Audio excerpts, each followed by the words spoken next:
చేసినట్లే విద్యుత్తును ఆదా చేద్దాం.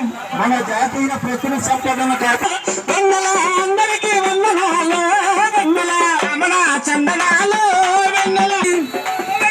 విద్యుత్తును ఆదా చేద్దాం. అందరి బాధ్యతగా మనమందరం కూడా భావించి విద్యుత్ ఉత్పత్తి చేసినట్లే విద్యుత్తు పొదుపు చేస్తే విద్యుత్తును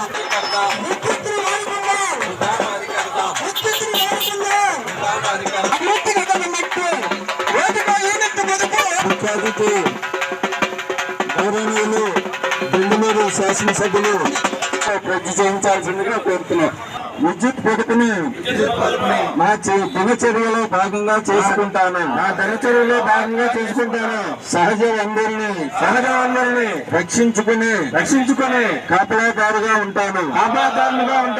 అత్యంత విలువైన విద్యుత్ శక్తి ఏ రూపంలోనూ వృధా కాకుండా ఎల్లవేళలా జాగ్రత్తగా వ్యవహరిస్తాను. బాధ్యత గల భారతదేశ పౌరునిగా విద్యుత్ వృధాను అరికట్టి విద్యుత్ శక్తిని సరైన రీతిలో వినియోగించడం వల్ల కలిగే లాభాలు వివరించి విద్యుత్ పొదుపు సందేశం అందరికీ చేరేలా పాటుపడతానని ఆత్మసాక్షిగా ప్రతిజ్ఞ చేస్తున్నాను.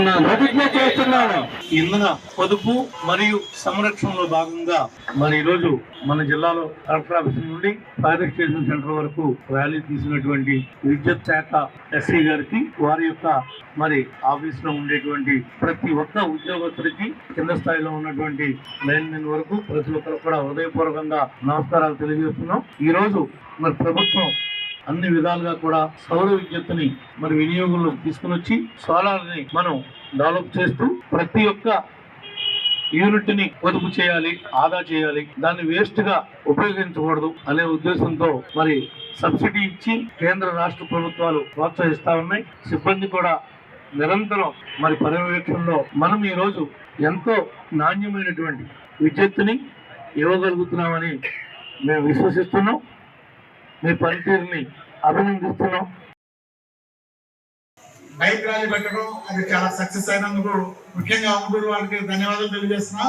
అలాగే ఈ రోజు ఇక్కడికి వచ్చి మార్నింగ్ మనం 9 o'clock అనుకున్న ప్రోగ్రామ్ షెడ్యూల్ పెట్టుకున్న 9:30, 10 వరకు 10 దాకా. ఎందుకంటే అలాంటి ప్రోగ్రామాలు కొంచెం లేట్ అవుతూ ఉంటాయి. అందరూ ఆర్గనైజర్స్ కి మరి మా బాధ్యత.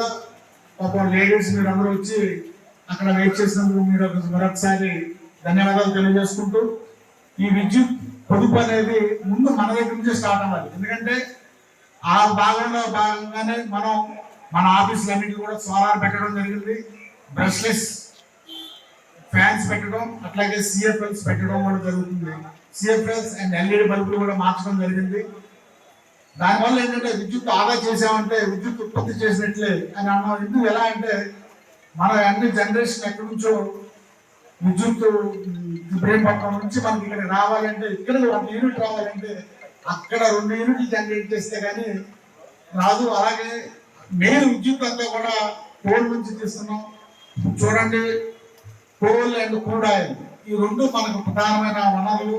ఇవి ధరించకపోతే అంతరించిపోయే భావితరాలకి మనం ఒక ఇదివరకు బొగ్గు అనే ఒక ఉండేదని చెప్పుకునే పరిస్థితి వస్తుంది. అట్లా కాకుండా అది కంపల్సరీగా మనం ఉండాలి.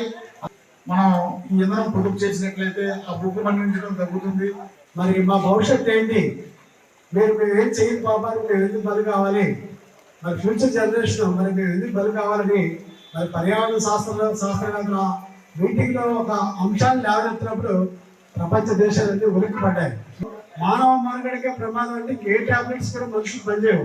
అంత టెంపరేచర్ వచ్చేసి టాబ్లెట్స్ కానీ ఏదైనా ఏమి పని చేయకుండా నెగిటివ్ అయిపోయి ఒక ఎడారిలాగా ఏర్పడిపోయే పరిస్థితులు వస్తాయని చెప్పి మరి ఆ అమ్మాయి చెప్పినప్పుడు ప్రపంచ దేశాలు ఉలిక్కిపడి ప్రతి సంవత్సరం కూడా మరి ఈ భూతాపాన్ని తగ్గించడానికి మనం ఏం చేయాలి అని చెప్పి ఈ ఎనర్జీ కన్జర్వేషన్ వీక్ ని స్టార్ట్ చేయడం జరిగింది. 4 సంవత్సరాల నుంచి మన అవార్డు తీసుకోవడం జరుగుతుంది. ఈ సంవత్సరం కూడా గత సంవత్సరం 87 పాయింట్లు వస్తే ఈ సంవత్సరం 89 పాయింట్లు వచ్చి మళ్ళీ అగ్రస్థానంలో ఉండి నేను ఎస్పీటీసీఎల్ సీఎం గారు అవార్డు తీసుకోవడం జరిగింది. గత రాత్రి కూడా మన సీఎం గారు ఢిల్లీ వెళ్ళారు. ఆయన కూడా ఒక మెరిటోరియస్ అవార్డు తీసుకోవడానికి మరి ఢిల్లీ వెళ్ళారంటే మరి మీ అందరూ కృషి